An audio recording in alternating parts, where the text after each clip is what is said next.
Welcome to English Listening Practice Daily. I am Julia, and today we are doing something a little different. Close your eyes for a second. Well, not literally, because you are listening, so you are already there. But I want you to imagine this. You walk into a kitchen. It is warm. There is something on the stove, something slow-cooked and rich, and the smell hits you before you even get through the door. On the counter, there is a chopping board, some vegetables, a bunch of fresh herbs. Someone has been cooking for hours. And when you sit down at the table and the food is placed in front of you, you take one bite and something in you completely relaxes. That experience, food made with care, eaten in good company, is one of the most universal human experiences there is. And today we are going to talk about it in English. Food is one of the most important topics in everyday English conversation. People talk about food constantly: what they ate, what they want to eat, what they cooked, what they tasted, what they love, what they cannot stand. Food is tied to culture, to memory, to identity, to daily life in a way that almost nothing else is. So today, rather than just listing vocabulary, I want to take you through the whole experience of food, from the market to the kitchen to the table. And I want the language to come alive as we go. Let us start at the very beginning. Buying ingredients. Imagine you are going to cook a meal from scratch. From scratch is a phrase worth knowing immediately. To do something from scratch means to start from the very beginning, using raw ingredients rather than pre-made or packaged products. If you make a cake from scratch, you measure out the flour and sugar and butter yourself, rather than using a ready-made cake mix. So you are going to cook from scratch. You need ingredients. An ingredient is anything you use to make a dish. Flour, eggs, tomatoes, garlic, chicken, olive oil, salt, pepper. These are all ingredients. You go to the supermarket or perhaps a local market. At the market, you might hear phrases like these: "These tomatoes are ripe." Ripe means a fruit or vegetable has reached the right stage of maturity and is ready to eat. You would not want to put unripe tomatoes in your sauce. They would be hard and sour. The avocados are not quite ripe yet. Give them a day or two. The fish is fresh. Fresh in the context of food means recently caught or produced and not processed or frozen. A fresh fish from the market smells clean and mild. A fish that is not fresh smells very different, and not in a good way. Now here is something interesting.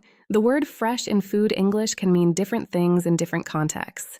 A fresh salad means it was made recently. Fresh bread means it was baked today. Fresh ideas in a recipe means new and creative approaches.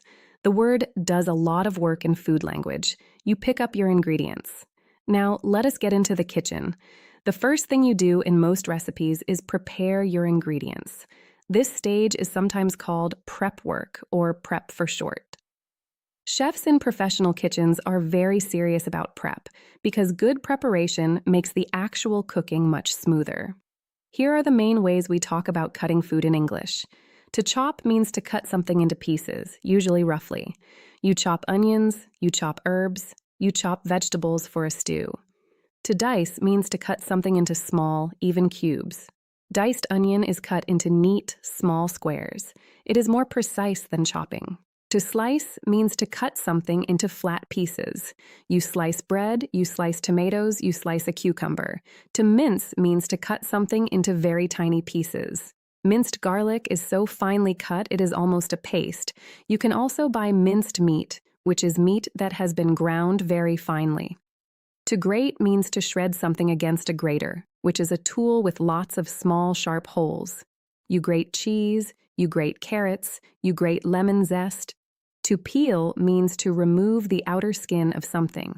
You peel a potato, you peel an orange, you peel a banana. To crush means to press something hard until it breaks or becomes a paste. You crush garlic with the flat side of a knife. These cutting words come up constantly when people talk about cooking, so learning them well is really useful. Now let us talk about heat and cooking methods, because this is where things get interesting.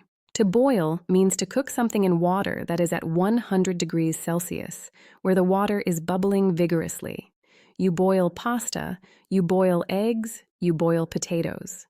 To simmer means to cook in liquid at a lower heat, where the surface of the liquid is gently moving but not rapidly bubbling. Many sauces and soups are simmered. When you simmer something, you allow the flavors to develop slowly and gently. To fry means to cook something in hot oil. There are different types of frying. To shallow fry means to fry in a small amount of oil in a pan. To deep fry means to submerge food completely in hot oil. Deep-fried food is often very crispy on the outside. To stir-fry is a technique that comes from Chinese cooking. You cook food very quickly in a very hot pan or wok with a little oil, stirring constantly. Stir-fried vegetables retain their color and crunch. To roast means to cook something in the oven with dry heat, usually at a high temperature. You roast a chicken, you roast vegetables, you roast potatoes. Roasted food develops a golden caramelized exterior. To bake is also cooking in the oven, but it usually refers to bread, cakes, pastries, and similar things. The difference between roasting and baking is mostly about what you are cooking. You bake a cake, you roast a chicken, though you might roast a baked potato, which is a potato that is baked in the oven with its skin on. The English language, as you can see, is full of these enjoyable contradictions. To grill means to cook something under or over direct high heat. In the UK, grilling typically means cooking under the grill in the oven, which is like a broiler, where the heat comes from above. In the US, grilling usually means cooking on a barbecue outside, where the heat comes from below. To steam means to cook food over boiling water without putting it directly in the water. Steaming is considered a very healthy cooking method because the food retains more nutrients. To sauté means to cook something quickly in a pan with a little oil or butter over medium to high heat. You sauté garlic, you sauté mushrooms, you sauté vegetables as a base for a sauce. Now we are cooking. The kitchen is full of smells and sounds. Let us talk about how we describe those sensory experiences in English, because food language is very much about the senses. Smell is incredibly powerful in food. Here are some words we use. Fragrant means having a pleasant, sweet smell. Fragrant rice, fragrant herbs, fragrant spices. Aromatic means having a strong, distinctive smell. Garlic is aromatic. Rosemary is aromatic. Cinnamon is aromatic. Rich means having a deep, full smell or flavor, usually associated with ingredients like butter, cream, or meat. A rich sauce. A rich broth. Pungent means having a very strong, sharp smell that can be almost overwhelming. Raw onions are pungent. Strong cheese is pungent. Savory means having a pleasant, non-sweet smell or flavor associated with cooked meat, herbs, and spices. It is often used to contrast with sweet. Now, for taste. This is where English gets really rich with adjectives. Sweet. This is the taste of sugar, honey, ripe fruit, a sweet dessert, sweet corn, sweet potato, salty. This is the taste of salt. Well-seasoned food often has just the right amount of saltiness. Over-seasoned food is too salty. Sour. This is the sharp, acidic taste. Lemon juice is sour. Vinegar is sour. Some yogurts are sour. Bitter. This is a sharp, unpleasant taste if too strong, but interesting and complex in small amounts. Dark chocolate has a pleasant bitterness. Coffee is bitter. Umami. This is the fifth basic taste, a word borrowed from Japanese. Umami is the deep, savory, meaty taste. It is found in things like aged cheese, soy sauce, mushrooms, and cooked meat. When a dish tastes deeply satisfying and complex in a way that is hard to describe, umami is often the reason. Spicy. This describes food that causes a burning sensation because of chili or other spices. In English, spicy does not just mean flavorful. It specifically refers to heat. You can have a dish that is very flavorful but not spicy, or a dish that is both. Tangy. This is a lively, slightly sharp taste. A tangy dressing has a pleasant sharpness from vinegar or lemon. Creamy. This describes a smooth, rich texture and flavor, usually from dairy products like cream, butter, or cheese. Creamy pasta, creamy soup, creamy dessert. Crunchy. This describes a food that makes a satisfying sound when you bite into it. Crunchy crackers, crunchy salad, crunchy fried chicken. Tender. This means soft and easy to cut or chew. Tender meat falls apart when you press it gently. Tender vegetables are cooked just enough to be soft but not mushy. Fluffy. This describes a light, soft texture. Fluffy rice, fluffy pancakes, fluffy scrambled eggs. Now let us talk about recipes and following instructions, because this is a very practical area of food English. A recipe is a set of instructions for making a dish. It typically has two parts: the ingredients list, which tells you what you need and how much, and the method or instructions, which tell you what to do step by step. Here are some common phrases you will find in recipes. Preheat the oven to 180 degrees. This means turn the oven on and let it reach the specified temperature before you put your food in. Bring to the boil. This means heat a liquid until it starts boiling. Reduce the heat and simmer for 20 minutes. This means lower the temperature and let the dish cook gently for that amount of time. Season to taste. This means add salt and pepper according to your own preference. Not everyone likes the same level of seasoning. Fold in the egg whites. This is a gentle mixing technique used in baking. When you fold, you use a spatula to gently combine ingredients with a turning motion, being careful not to knock the air out. Leave to rest for 10 minutes. After cooking meat, letting it rest means leaving it untouched for a short time so the juices redistribute through the meat and it becomes more tender and flavorful. Serve immediately. Eat the dish right away while it is still hot and at its best. Garnish with fresh herbs. Add a small decoration of herbs on top just before serving for appearance and flavor. Let us now talk about some very common English expressions that people use when they talk about food in everyday conversation. I am absolutely starving. This is an exaggeration, meaning I am very hungry. Native speakers use this phrase constantly, even when they are just a little hungry. That was absolutely delicious. Delicious is one of the most useful food adjectives. It means extremely good tasting. It just melts in your mouth. This expression describes food that is so tender, rich, or soft that it seems to dissolve on your tongue. It is a very high compliment for food. It is an acquired taste. This phrase means that a food or drink takes some getting used to before you enjoy it. The first time you try it, you might not like it, but over time you come to appreciate it. Olives, blue cheese, and bitter coffee are often described as acquired tastes.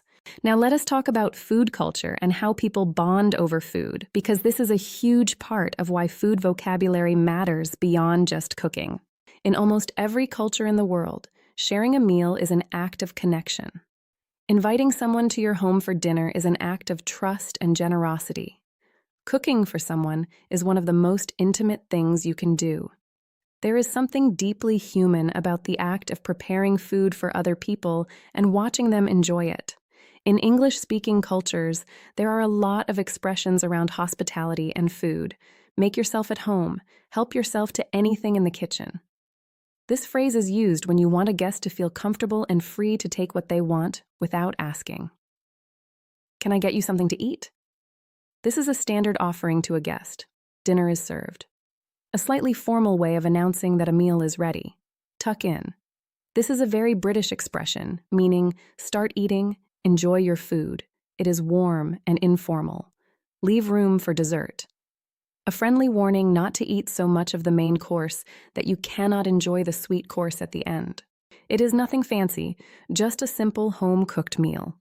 People often say this to manage expectations when they have cooked for someone, even when the food is wonderful. It is a way of being modest.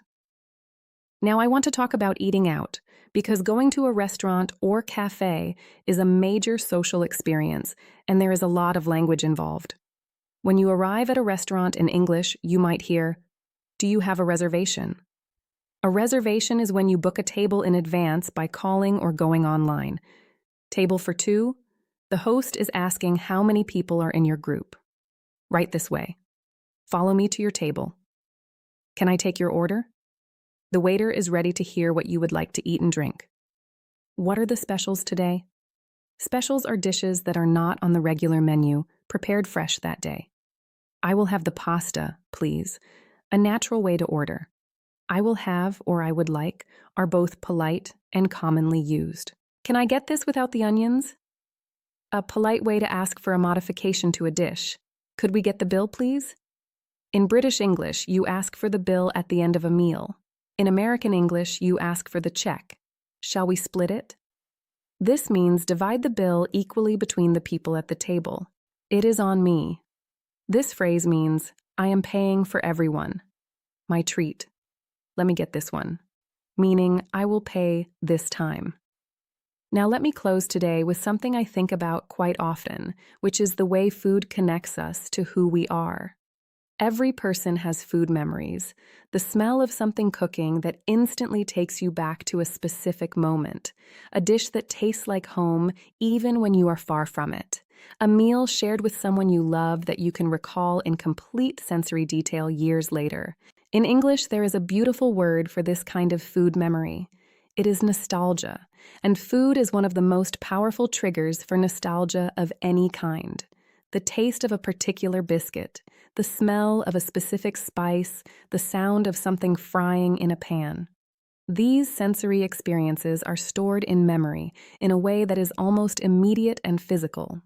When you taste your grandmother's recipe, you are not just tasting food. You are tasting time. You are tasting love.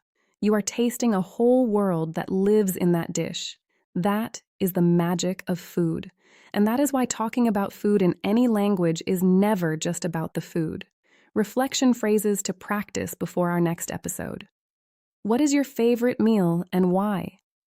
Is there a dish that reminds you of home or your childhood? Do you enjoy cooking or do you prefer eating out?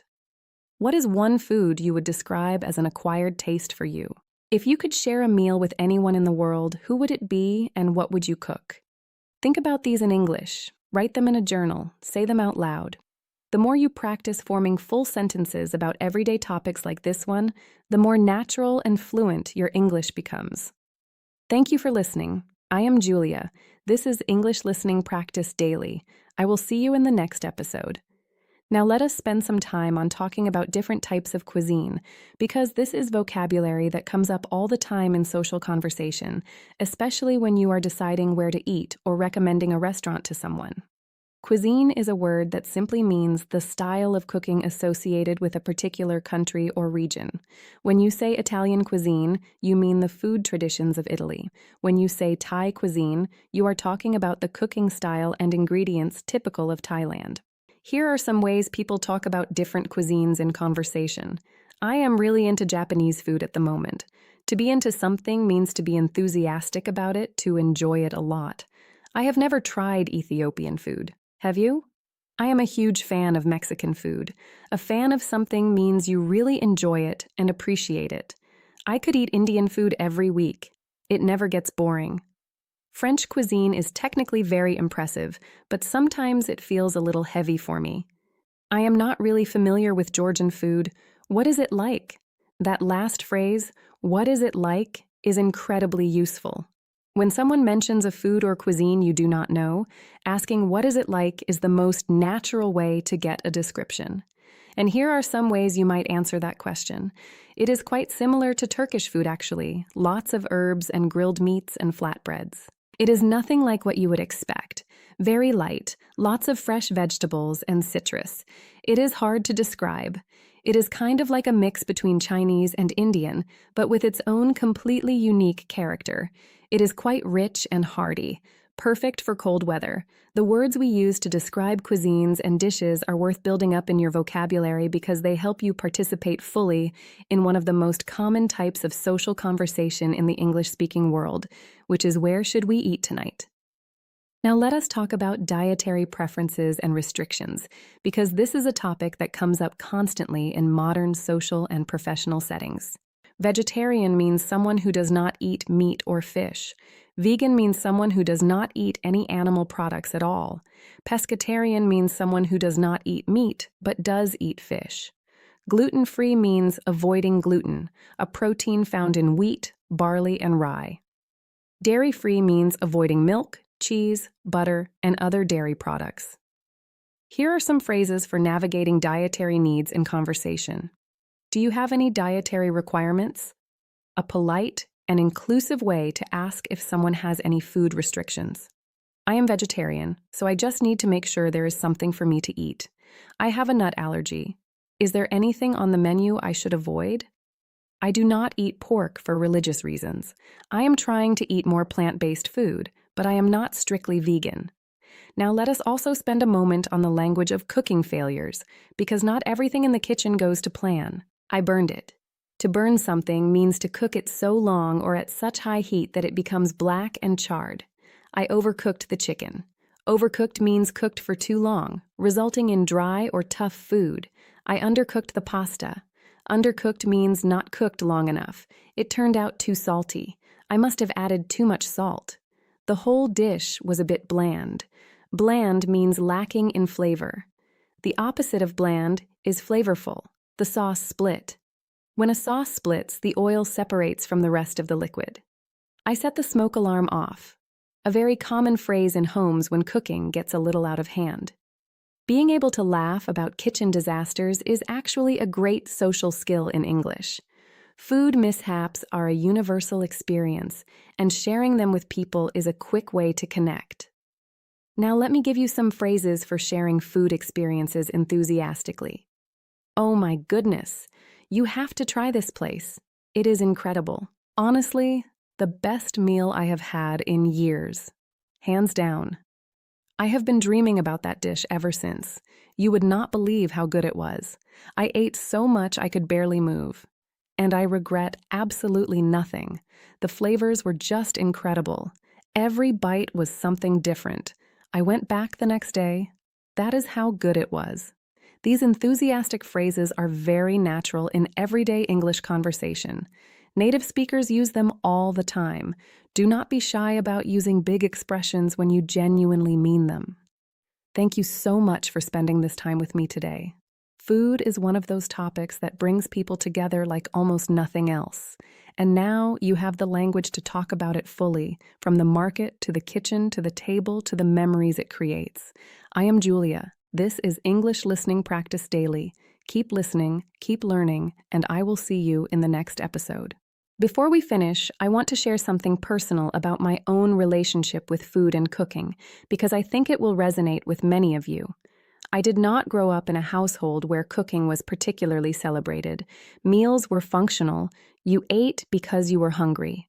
Nobody spent hours in the kitchen experimenting. Food was fuel, and that was mostly it. It was not until I was in my early 20s and living alone for the first time that I actually started cooking properly. And at first, I was terrible. I mean, genuinely bad. I burned pasta. I made soup that tasted like nothing. I attempted a stir-fry that ended up as some kind of soggy gray mixture that even I could not defend. But I kept going. Partly out of necessity and partly because I started to find something meditative about the process. The chopping and stirring, the watching and adjusting, the way a kitchen fills with smell as something comes together. And slowly, I got better. I remember the first time I made a dish that genuinely impressed someone.